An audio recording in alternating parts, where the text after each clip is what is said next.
오늘 베드로전서 2장 11절에서 25절 말씀입니다.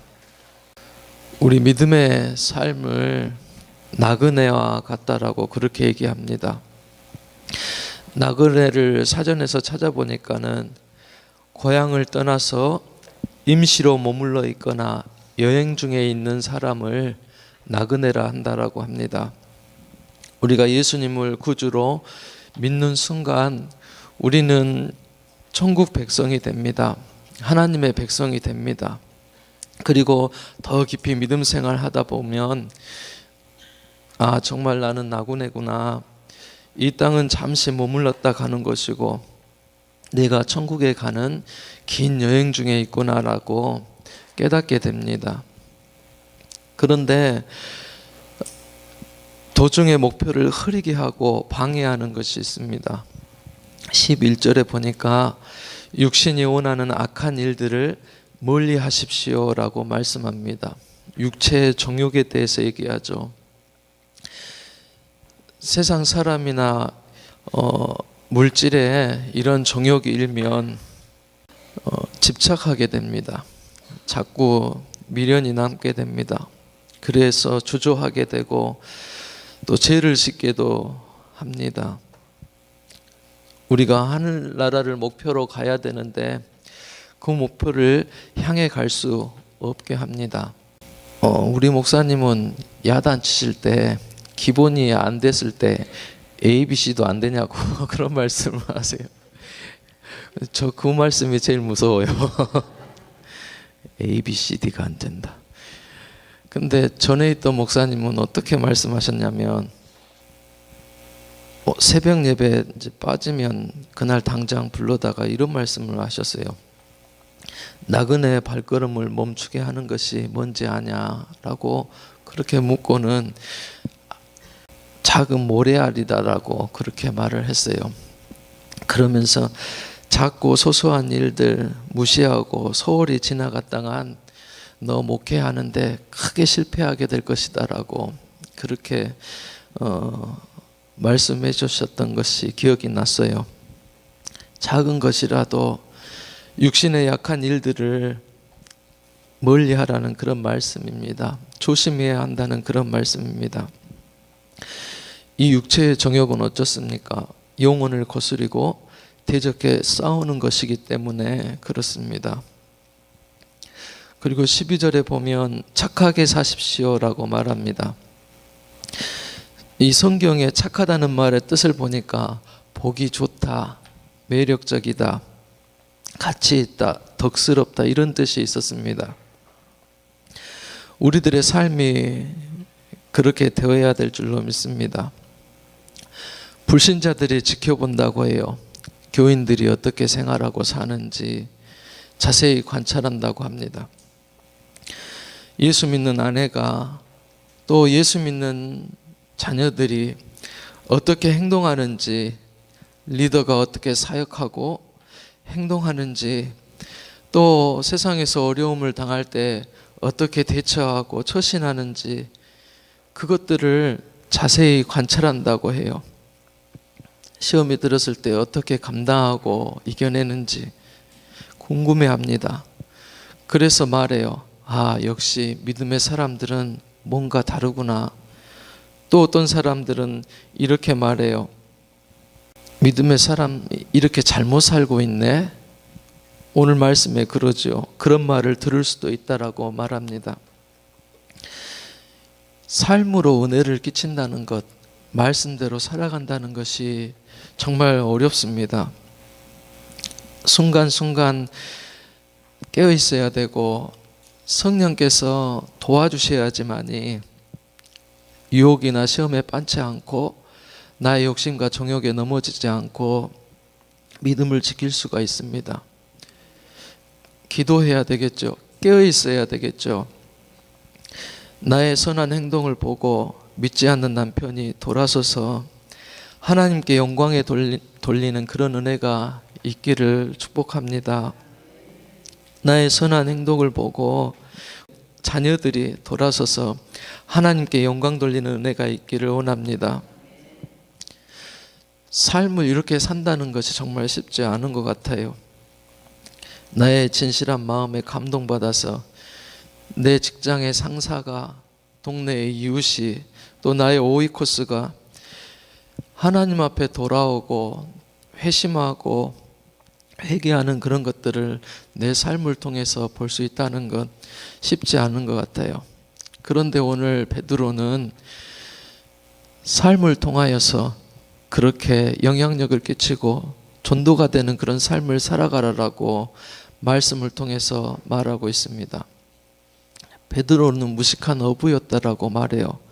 근데 오늘 말씀에 보니까 되게 유창하고 깊이 있는 그런 영성의 말씀들을 증거하고 있는 것을 볼 수가 있습니다.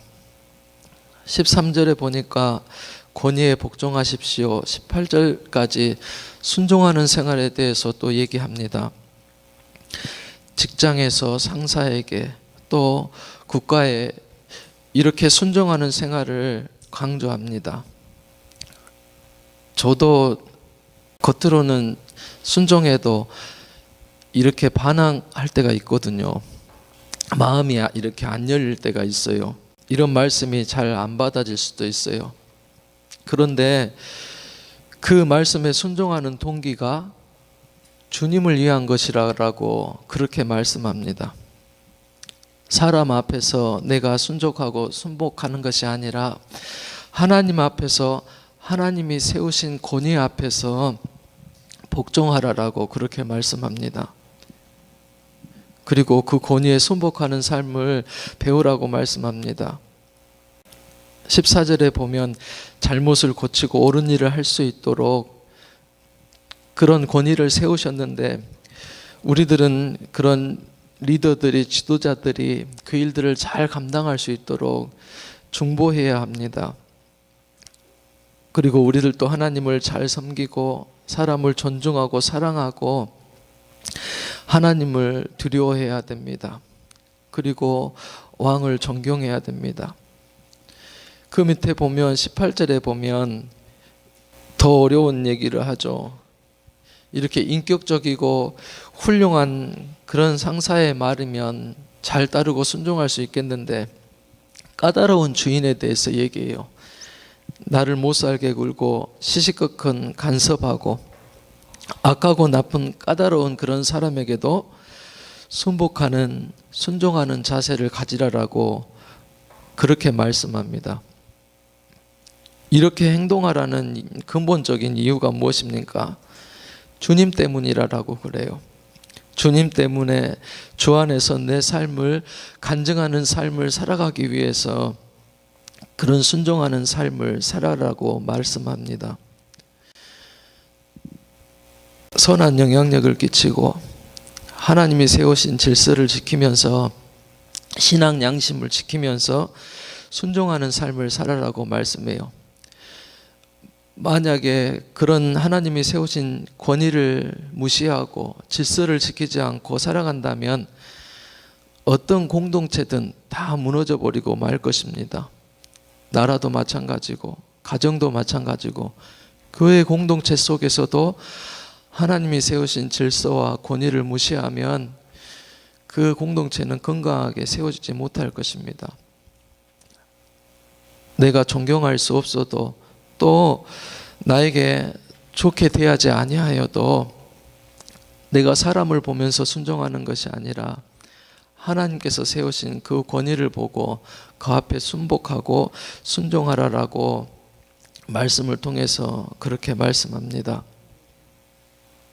19절 이하에 보면 또 고난을 이기는 그런 생활에 대해서 얘기를 해요. 19절에 보니까 억울한 일을 당할 때 그때도 하나님을 생각하고 참는다면 하나님께서 그것을 기뻐하신다라고 그렇게 말씀합니다. 살다가 보면 억울한 일이 생길 수 있어요. 누명도 쓸 수가 있습니다. 또 애매한 고난을 당할 수도 있습니다. 어쩔 수 없지만 하면서도 억울한 마음이 들어요. 복수하고 싶은 마음도 들어요. 그런데 하나님을 생각하면서 그 슬픔을 참아내면 그 모습이 하나님 앞에 아름답다라고 20절에 말씀하죠. 억울해요. 세상 사람들은 그래요. 네 권리 찾아 먹으라고, 손해보지 말라고, 희생하지 말라고 그렇게 말합니다. 근데 하나님께서는 뭐라 하시는 거예요? 그 권리마저도 주님께 맡기고 드리면 그 일들이 아름답게 보신다라고, 아름답게 행하신다라고 말씀하시는 것입니다. 어떻게 하는 거예요? 하나님이 일하시도록, 하나님이 하실 수 있도록 하나님께 맡겨드리는 것입니다. 또 21절 이하에 보면 그리스도의 모범을 따르라고 그렇게 말씀합니다.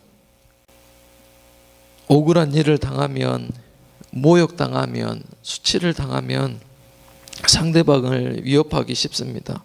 또 복수하고 싶은 마음이 자연히 듭니다. 그런데도 주님께서는 어땠습니까? 하나님의 손에 맡겼습니다. 왜 그랬어요? 고난을 받으신 이유가 뭐예요? 십자가에서 우리에게 영원한 생명을 주시고 우리의 죄를 대속하시고 또 우리의 모든 상처를 낫게 하시려고 하나님은 아들을 보내서 그 십자가의 고통을 당하게 하셨던 것을 봅니다. 자신을 위해서가 아니라 다른 사람을 위해서 했던 희생들에 대해서 말씀하고 있는 것입니다.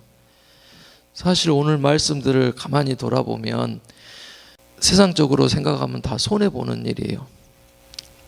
착하게 살아야 되고, 손해봐야 되고, 순종해야 되고, 내 마음에 없어도 억울한 일을 당해도 그걸 다 하나님 앞에 맡기고 기도해야 되고, 근데 그것이 하나님 나라의 백성, 천국 백성의 삶이 그렇다라는 것입니다.